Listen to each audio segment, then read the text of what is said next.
Bonsoir à toutes et à tous, ravi de vous retrouver pour une nouvelle semaine d'Accès Direct, votre rendez-vous quotidien avec l'actualité et l'information en direct sur votre chaîne préférée. Nous sommes le lundi 20 mai 2019, c'est parti pour 45 minutes de belles rencontres. Au programme ce soir, je recevrai M. Patrick Colibet, le maire de Passy. Il sera accompagné par le docteur Bichet pour évoquer la maison de la santé du plateau d'Alcy. Virginie Duquet viendra nous présenter sa marque de prêt-à-porter et nous parlerons du FC Annecy en fin d'émission, qui est le FC Annecy qui a vu s'envoler ses rêves de monter en national. Mais avant toutes ces réjouissances, j'ai le plaisir d'accueillir Victoria pour les titres de ce journal du 20 mai 2019. Salut Victoria. Salut Seb. Alors on va parler du projet Espérance 3 qui prend forme. Oui, c'est toi, Seb, qui est allé à l'inauguration du chantier de cette grande barque qui va réapparaître sur le lac d'Annecy à l'horizon 2020. Donc l'Espérance 3, cette grande barque à voile qu'on voit sur ces images. Et puis on ira du côté de Bourg-en-Chablais. Oui, c'est Camille Rivollet qui est allée rendre visite à l'équipe de cette cafétéria, pas comme les autres, la Bracodine, qui emploie des travailleurs en situation de handicap. Ils sont presque en autonomie, ils servent, ils cuisinent. On verra ce reportage gourmand tout à l'heure. On enchaîne avec notre revue de presse et on débute avec un chef d'entreprise loin d'être exempt de tout reproche. Il a fait un sacré excès de vitesse, en tout cas ça s'est passé du côté des Échelles en Savoie sur la route départementale 1006. Ce chef d'entreprise visiblement très pressé a été flashé à 163 km/h au lieu des 80 réglementaires sur cette portion de route. En fait, les gendarmes l'ont même contrôlé à 172 km/h, mais la vitesse retenue est, on le sait, toujours un peu moins élevée, donc ça faisait 163 km/h. Son permis de conduire lui a bien évidemment été retiré sur le champ et il est convoqué prochainement devant le tribunal de police. On ne sait pas où il allait, mais il était en tout cas très pressé. Les qualifications de Roland-Garros sont débutées pour le plus grand bonheur des fans de la petite balle jaune, dont j'en fais partie. Et oui, hein, tu n'es pas sans savoir, Seb, que les qualifications commençaient aujourd'hui. 12 Français sont engagés dans le tournoi. 9 d'entre eux jouaient ou jouent encore aujourd'hui. Parmi ces 9 joueurs, Matteo Martino a affronté cet après-midi le Suédois Elias Ymer. Alors Matteo Martino, pour ceux qui ne le connaissent pas encore, c'est un jeune joueur de tennis du club d'Anne-Sylvieux. Il a 20 ans, il est classé 448e au classement ATP. Il peut tout de même rêver d'accéder au tableau principal dont les matchs débuteront ce dimanche 26 mai. En tout cas, il débute bien puisque cet après-midi, il a remporté son match en 3-7, 6-4, 3-6, 6-4. Matteo Martino compte 5 victoires pour autant de défaites en 2019 sur terre battue, plus celle de cet après-midi du coup. Vous faites plein de bonnes choses. On enchaîne avec une vidéo à couper le souffle. Oui, une vidéo que j'ai trouvée sur internet. Victor Delerue, champion du monde freeride de snowboard en 2019. Il a remporté le freeride World Tour. C'est le plus jeune des frères Delerue. Et en ce moment, il s'éclate du côté de l'Aiguille du Mesnil à Chamonix. Je vous propose de regarder cette vidéo qu'il vient de poster sur sa page Facebook.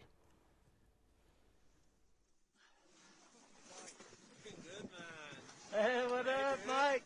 Been good?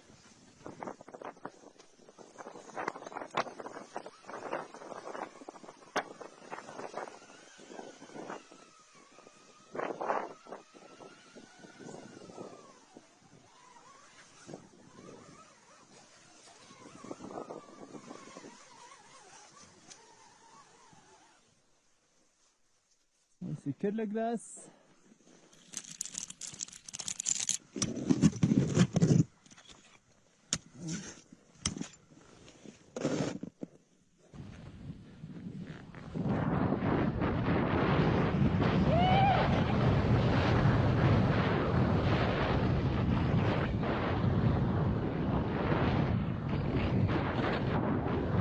Voilà, il y a tout plein de vidéos comme celle-ci sur sa page Facebook, ça vaut vraiment le coup. Ça donne le vertige, moi je m'y lancerai pas en tout cas. Moi non plus. On passe à une information beaucoup moins réjouissante. Oui, une décharge à ciel ouvert, route de Vauvray à Annecy, au pied du Semnoz. On peut se rendre compte que les dépôts sauvages se sont multipliés ces dernières semaines, offrant donc à la nature un bien triste spectacle. On peut y trouver des meubles, de l'électroménager, des carcasses, des pièces mécaniques. Cette liste n'est malheureusement pas exhaustive. La commune nouvelle d'Annecy a décidé de réagir en organisant des grandes opérations de nettoyage, puisque Jean-Luc Régaud s'est déplacé sur place il y a quelques semaines, il a pu constater les dégâts.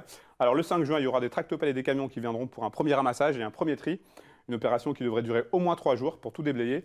Et ensuite, rendez-vous le 15 juin pour une nouvelle journée de nettoyage, cette fois-ci qui sera ouverte aux volontaires.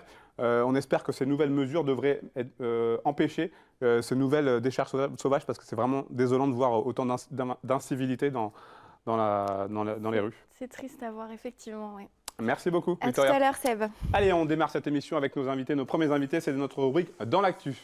Patrick Colibé, maire de Passy. Philippe Bichet, docteur généraliste. Bonsoir. Bonsoir. Merci à vous deux d'être présents sur ce plateau. Monsieur le maire, on peut le dire, ça y est, enfin, Passy et le plateau d'Assy ont enfin leur maison médicale. Il était temps ? Enfin, on peut dire enfin une maison médicale, mais c'est quand même quelque chose qui a mis un certain temps, puisqu'au départ, quand le docteur Bichet est venu me trouver pour me dire voilà, je vais bientôt partir à la retraite, qu'est-ce qu'on peut faire pour justement faire en sorte de poursuivre l'activité médicale du plateau d'Assy qui commençait à être justement insatisfaisante. Donc je vais peut-être laisser parler le docteur Bichet sur la manière dont il m'a présenté la chose pour que moi j'accepte également de voir comment on pouvait mettre ça en œuvre. Docteur Bichet, vous êtes le porteur de ce projet. Alors oui, je suis le porteur de ce projet. Qu'est-ce qui vous a motivé justement? Qu'est-ce qui vous a donné cette envie d'aller plaider auprès de monsieur le maire?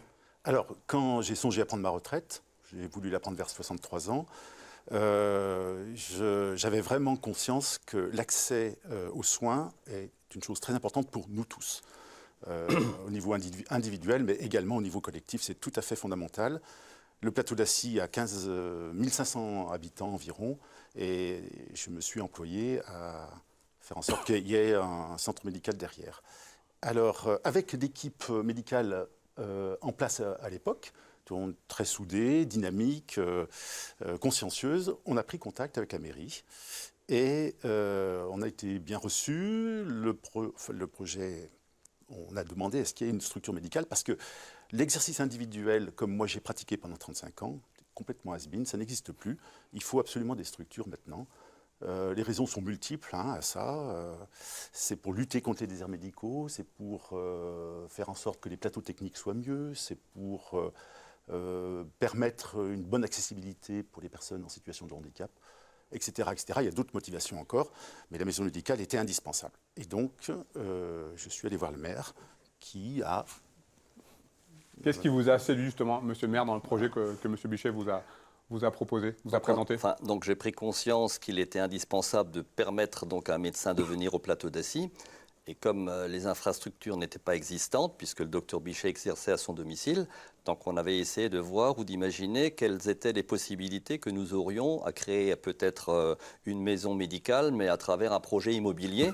Et donc on a vu les possibilités ou les opportunités qui étaient peut-être à notre portée, mais qui n'avaient pas abouti. Donc on a laissé tomber le projet de maison médicale dans une infrastructure avec des logements. Et donc, il s'est passé une chose assez surprenante, mais qui est tout à fait à notre faveur, c'est que la Poste a décidé de quitter donc, le plateau d'Assy, et donc le bâtiment qui était communal donc, nous revenait, et c'est la raison pour laquelle on a tout de suite orienté cette maison médicale sur ce bâtiment-là. Qu'est-ce que ça change pour les habitants du plateau d'Assy d'avoir cette maison médicale? Alors, ça change que pendant quand même 6 mois, il n'y a pas eu de médecin. Et puis, c'est long, 6 mois. Ah oui, ben oui, mais c'est heureusement que ça n'a pas été plus long que ça. Donc ça change qu'il y a eu un centre médical avec une bonne collaboration entre les 2 médecins qui sont arrivés, excellents médecins, et donc les 2 infirmières, les 2 kinésithérapeutes, l'ostéopathe. Et donc ça maintient un pôle sanitaire au plateau. C'est vraiment une très très bonne chose pour le plateau d'Assy, quoi, vraiment. Alors, tous ces praticiens, donc 2 médecins généralistes, oui. 2 infirmières, oui. 2 kinésithérapeutes et un ostéopathe. Oui. Comment est-ce que vous avez fait pour les trouver, les séduire, les attirer? Alors ça, donc il y avait une partie de l'équipe qui était en place déjà, place. Voilà. Et les 2 autres médecins, alors c'est une histoire un petit peu longue, j'ai eu beaucoup de mal pour trouver des médecins. J'ai fini par avoir une piste pour une médecin de Roumanie qui est venue présenter au maire, enfin... Et puis finalement, ça n'a pas marché au dernier moment. Alors on a remis des annonces partout. Et puis, un petit peu par hasard, on a pu obtenir un médecin qui travaillait en Suisse, à l'hôpital universitaire, et une médecin qui vient de Lille. Voilà, qui sont tous les 2 à mi-temps et qui sont très très bien. Comment ils trouvent la vie en Haute-Savoie? Ils trouvent surtout que le plateau d'Assy est particulièrement intéressant au niveau paysage, puisque nous sommes en face de la chaîne du Mont-Blanc. Et donc, il faut bien préciser que c'est bien le docteur Bichet qui a fait toutes les démarches. Il a vraiment joué le commercial. C'est lui qui est allé à la recherche donc, des médecins et des autres praticiens. Moi, je trouve qu'il a fait un travail remarquable. Et c'est un peu cette convivialité qui s'est mise entre nous qui a permis justement, il y a un échange et une complicité qui s'est mise en place pour permettre la réalisation de ce projet avec toute mon équipe municipale bien sûr aussi. Hein. Parce que donc il y avait la technique, il y avait aussi les finances qu'il fallait pouvoir préparer pour mettre en œuvre la maison médicale. Justement, au niveau du financement, vous avez été aidé par les collectivités, notamment la région Auvergne-Rhône-Alpes. On a eu une subvention de la région Auvergne-Rhône-Alpes. Par contre, donc celle-là était normalement, elle n'était pas forcément prévue pour une maison médicale, mais pour une autre structure. Mais comment dire, donc j'ai un adjoint aux finances qui est très très performant et qui a réussi à nous décrocher donc les 120 000 € de la région. Alors, la maison médicale a ouvert le 1er avril. Oui. Comment se sont passés les quasiment deux premiers mois? Comment est-ce que ça se passe? Il y a du monde, ça tourne? Alors, Frédéric, un des deux médecins, le premier lundi, il est venu à 19 h et il m'a dit « j'ai vu 19 patients le premier jour ». Donc, ça a vraiment très bien marché. J'ai entendu dire tout à l'heure qu'ils étaient presque en recherche d'un troisième, pour vous dire. Hein. Donc, il y avait vraiment un besoin tout à fait important. Et ils sont très contents. Donc, le dossier médical, ils en ont accès, évidemment. Et les retours sont extrêmement favorables. Ils sont compétents, honnêtes et sympathiques. Enfin, tout, quoi. Voilà. Pour vous, monsieur le maire, j'imagine que ce doit être une fierté de pouvoir proposer ces services à vos administrés. Il suffit de faire un sondage auprès de la population. Donc, les quelques commerces qu'il y a au plateau d'Assy, où je me rends assez régulièrement, me font justement état de cette maison médicale pour laquelle donc, ils attendaient avec impatience un remplaçant du docteur Bichet. Donc, ce n'est pas un seul remplaçant, on en a deux, plus les infirmières, les kinés et l'ostéopathe, qui font vraiment un package complet pour la satisfaction, bien sûr, de la population du plateau d'Assy, mais également de la commune de Passy en général. Et surtout qu'il y a un pharmacien à côté qui ne savait pas trop si, avec le départ du docteur Bichet, si la maison médicale n'avait pas pu se faire, il aurait été dans la détresse. Et donc là, il y a vraiment... Quand on doit faire face à des phénomènes de désertification médicale, ce genre d'initiative, c'est quelque chose qui vous donne du baume au cœur? Mais non, c'est toujours une satisfaction pour une municipalité de mettre en œuvre quelque chose qui a été sollicité par une seule personne. Donc, comme on disait tout à l'heure en introduction, c'est bien le docteur Bichet qui est le porteur de ce projet. Et nous avons suivi, je ne veux pas dire les yeux fermés, parce qu'il faut quand même un peu réfléchir. C'est pas le tout dire, tiens, on pourra faire une maison médicale. Encore faut-il pouvoir la mettre en œuvre. Et c'est ce que nous avons fait. Et donc, c'était cette collaboration, mais vraiment de tous les instants, qui nous a permis d'arriver au bout et d'atteindre l'objectif, pas qu'on s'était fixé, parce que le docteur Bichet est parti à la retraite au mois de juin, et la maison médicale ouvert au mois d'avril. Donc je crois que c'était le 6 avril. On peut dire que vous êtes parti avec le sentiment du devoir accompli, en tout cas. Oui, oui. Et alors, sans cette maison médicale, il est absolument certain qu'il n'y aurait pas eu de médecin au plateau d'Assy. Ça, c'est... Et puis c'est partout pareil pour toutes les communes de France, probablement. Hein, quoi. Voilà, donc c'est vraiment bien. Très content. Merci beaucoup, messieurs. Merci à vous. À bientôt. Au revoir. Allez, au revoir. On passe au choix de la rédac avec Virginie Duquet. Je vous en prie, installez-vous. Bonsoir. Bonsoir. Alors, vous êtes créatrice. Vous avez lancé votre marque de prêt-à-porter il y a quelques temps. Pouvez nous expliquer dans un premier temps comment est-ce que vous êtes arrivé dans ce monde? Est-ce que c'est quelque chose que vous connaissiez, que vous maîtrisiez? Du tout. Alors, pas du tout. J'ai aucune maîtrise, aucune étude faite dans ce domaine-là. En fait, je faisais mes vêtements à moi. Et à force de faire 2-3 vêtements, on me disait « Ah, c'est sympa, allez, lance-toi, voilà ». Donc à la base, déjà une passion pour la couture? Une passion pour tout ce qui est travail manuel et énormément la couture, la mode, le prêt-à-porter. Du coup, on a fait des photos, une vidéo qu'on a postée sur YouTube. Et 3 jours après, j'ai été contactée par des gens de Paris. La magie des réseaux sociaux. Voilà, c'est ça. Et pour faire un défilé au moment de la Fashion Week avec Fashion Glam Couture à Paris que j'ai fait au 1er octobre 2017. Et de là, tout s'est enchaîné. J'ai créé l'UVA, j'ai déposé la marque Olympie et voilà, ça s'est enchaîné. Qu'est-ce que vous gardez justement de cette expérience-là à la Fashion Glam Couture? C'est un moment magnifique, c'est à faire. Et c'est très impressionnant pour quelqu'un qui n'est pas du milieu au départ. Où est-ce que vous cherchez l'inspiration pour vos créations? Dans les tissus, alors je peux toucher un modèle, toucher un tissu et avoir un modèle qui vient. Autrement, dans la nature, en me promenant, j'ai des modèles qui viennent comme ça en fait. Alors, on ne l'a pas cité, donc la marque c'est l'UVA. Elle est aujourd'hui donc une marque déposée. J'imagine que c'est une vraie fierté d'être arrivé à ce stade-là. Surtout que j'ai fait aucune étude, hein. J'ai appris toute seule à faire des patronages. avec un bouquin, la règle, le crayon de papier. Et par contre, à côté de moi, j'ai une couturière professionnelle qui me confectionne pour la vente les vêtements. Alors, fabrication 100% française aujourd'hui? Oui. Même 100% Haute-Savoie, on peut dire? 100% Haute-Savoie, puisque donc, moi, mes modèles, je les crée à Lanzier-la-Caille, et Carla, ma couturière, est à Lanzier-la-Caille également, à 700 mètres. Comment est-ce que vous arrivez à travailler en harmonie toutes les deux? On se rencontre, on discute. Quand il y a des choses au niveau des coutures où elle me dit il faudrait peut-être mieux faire comme ça, on a une grosse complicité en fait. Aujourd'hui, vous arrivez à en vivre? Non. Pour l'instant, c'est encore le début. Voilà. Vous êtes passé en statut d'auto-entrepreneur. Oui. Est-ce que ça correspond à l'idée que vous en aviez, ce statut? Oui, tout à fait. Par contre, les débuts sont durs. Voilà, J'imagine. après, il ne faut pas le cacher. Donc, j'ai un deuxième travail où je travaille en usine, en équipe. Donc, comme là, aujourd'hui, je suis de matin. Donc, je me lève à 3 heures, je rentre à 12h30 et j'enchaîne l'UVA. Et quand je suis d'après-midi, je me lève à 5h30 et je fais l'UVA et j'enchaîne l'usine après jusqu'à 21h. Ça vous permet, l'UVA, de passer à autre chose par rapport au travail en usine? Ça n'a rien à voir. Ça n'a rien à voir de penser à d'autres choses, à briser voilà, c'est une passion, c'est un monde. J'ai plein d'idées, j'ai plein de. Voilà. Ouais, c'est complètement différent. Vous avez lancé une boutique en ligne. Oui.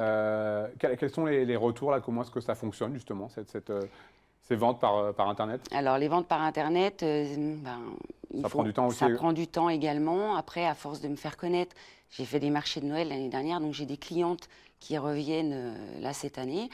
Et il y a plusieurs choix qui s'offrent maintenant par rapport à l'UVA. C'est que moi, je crée un modèle. La cliente peut choisir un tissu si moi j'ai pas les coloris. Par exemple, elle veut un top de couleur orange et que je n'ai pas ce coloris, je peux lui chercher. Ou depuis quelques temps, la cliente peut apporter également le tissu. Ça veut dire que les vêtements sont entre guillemets personnalisables?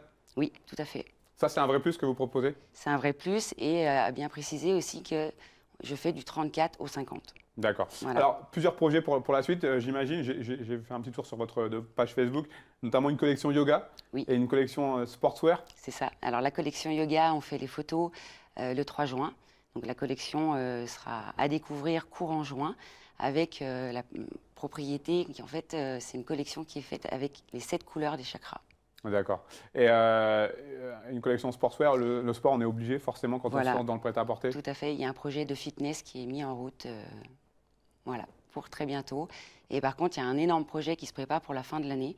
Au mois de novembre, le 23 novembre, on fait un grand défilé sur Lanzier-la-Caille avec toutes les collections, tout ce qui va arriver par la suite. Un mot sur votre marraine, bien connue dans le monde du sport local, Oui, Vanessa Gusmeroli. championne de patinage artistique. Voilà, tout à fait. Et grâce à elle, je travaille avec des photographes professionnels maintenant, donc on fait des photos en studio. Après, il faut bien dire aussi qu'au début, ça a été compliqué, donc j'ai travaillé avec un photographe amateur qui m'a aidé, voilà, où ça m'a lancé. Et Vanessa m'a apporté justement des professionnels, une attachée de communication qui m'aide beaucoup aussi pour les réseaux sociaux, parce que c'est vrai que de tout allier entre le travail salarié plus ma société, la communication, et ça fait beaucoup. Qu'est-ce qui vous plaît dans la création de vêtements là? Qu'est-ce qui vous plaît? L'originalité.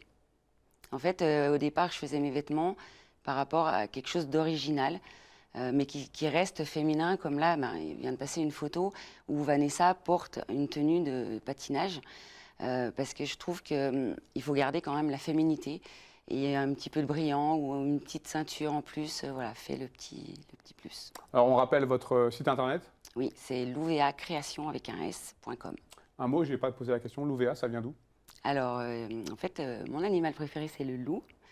Et en fait, le « et » et le « a », c'est la première lettre du prénom de mon conjoint et de mes 2 enfants, mes 2 garçons. D'accord.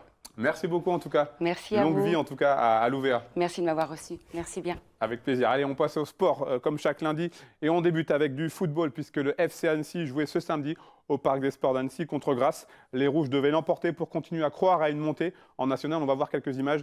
Malheureusement, les Hauts-Savoyards ont été tenus en échec sur leur pelouse. Grasse ouvre le score par Romain Andrea à la 22e minute. Après ce centre suite à un coup franc, la bonne tête du défenseur azuréen. Donc ouverture du score de grâce. Annecy va égaliser juste avant la mi-temps par son attaquant en forme Miguel Alfarella qui va reprendre un très bon centre de Nicolas Garbi. Très belle tête de Alfarella qui vient battre le gardien grassois. Malheureusement, malgré plusieurs situations dangereuses en seconde période, les hommes d'Elder Esteves ne parviendront pas à marquer un nouveau but. Score final, 1 but partout, un résultat nul qui met un terme aux espoirs de monter en national du Fessé, puisque dans le même temps, le Toulon, le leader, s'imposait du côté de Monaco. On écoute un Elder Esteves très abattu rencontré après le match. Je pense que le match, on peut le gagner en améliorant certaines petites choses. On doit être un petit peu plus spontané, un peu meilleur sur les transitions.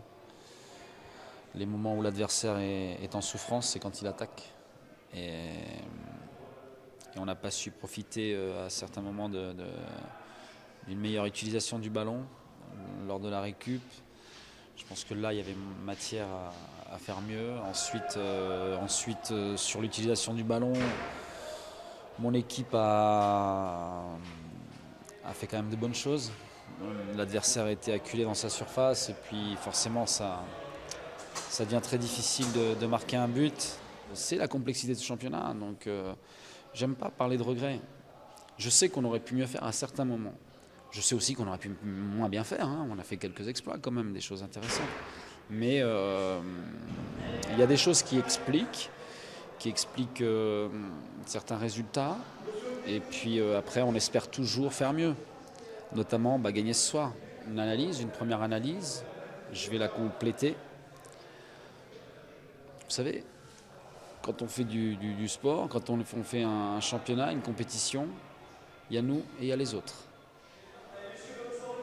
La barre, tu la places où tu veux, tu fais comme tu veux. Attention, les autres aussi sont armés. Même constat et déception identique pour Julien Pérez, le gardien du FC Annecy qui portait le brassard de capitaine ce samedi. On l'écoute. Ouais, c'était très dur. Tout le monde était très déçu parce que la montée s'envole aujourd'hui. Donc il y avait beaucoup de déception. Et puis après aussi de la colère, de l'énervement.